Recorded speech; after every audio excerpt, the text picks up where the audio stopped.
আজ অনেক দিন পর ভালোবাসি বাংলাদেশ থেকে মোহাম্মদ রহমান বলছি।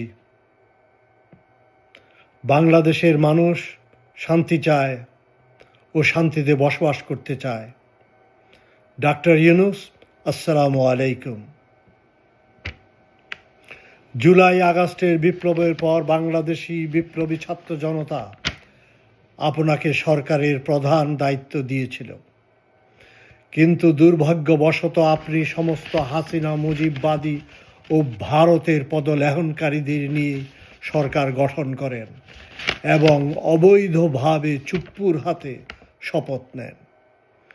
কিন্তু আপনি এরপরে বলেছিলেন এই আন্দোলন মহান আন্দোলন এবং এইবার কোনো অবস্থায় এই আন্দোলনকে ফেল হতে দেওয়া যাবে না।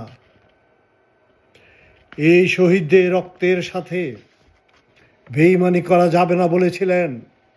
বাংলাদেশকে নতুন বাংলাদেশ বানানোর ও স্বপ্ন দেখিয়েছিলেন এবং বলেছিলেন এর থেকে উপযুক্ত সময় আর কখনো আসে না। কোথায় আজ আপনার সেই শপথ? জাতির সাথে এত বড় বিশ্বাসঘাতকতা। আপনি বলেছেন রাজনৈতিক দলই আজ বাংলাদেশের ভাগ্য নির্ধারণ করবে। কে দিয়েছে আপনাকে এই অধিকার? যদি জনগণ সর্বময় ক্ষমতার অধিকারী হয়, তাহলে কিভাবে রাজনৈতিক দলকে আপনি জনগণকে অবমূল্যায়ন করে এই অধিকার দিলেন?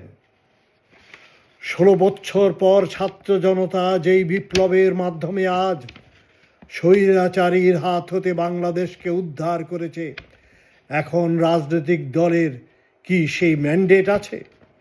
1970 সালে আওয়ামী লীগ 99% ভোট পায় এবং 1972-73 সালে সেই আওয়ামী লীগ সমস্ত হারিয়ে 10%ও তার সমর্থন ছিল না।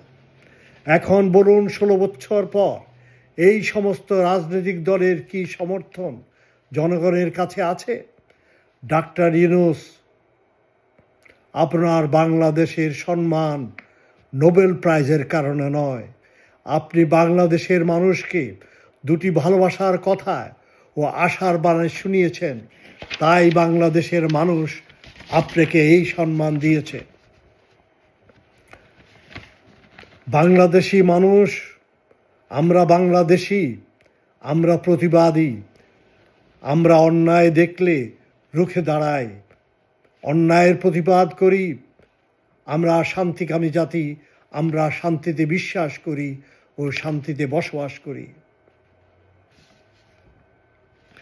কিন্তু একটা কথা মনে রাখবেন, আমরা প্রতারক ও বিশ্বাসঘাতককে ক্ষমা করি না।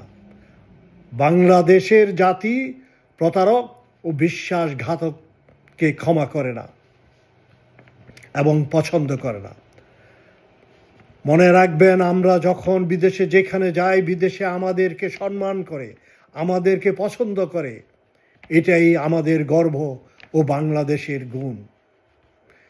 ইনশাল্লাহ বিজয় আমরা আনব এবং এই দেশকে আমরা গড়ব। ডাক্তার ইউনূস, মনে রাখবেন, যদি আপনি জাতির সাথে বিশ্বাসঘাতকতা করেন, হাসিনার চেয়ে ভয়াবহ আপনার অবস্থা হবে। ইনশাল্লাহ বাংলাদেশ জিতে থাকবে। এই বিপ্লবী আন্দোলন আল্লাহ সমর্থন করবে। বাংলাদেশের বিপ্লবী জনতা ইনকিলাব জিন্দাবাদ, বাংলাদেশ জিন্দাবাদ। ইনশাল্লাহ বাংলাদেশ 1000 বছর বেঁচে থাকবে। আসসালামু আলাইকুম বাংলাদেশের জনগণ।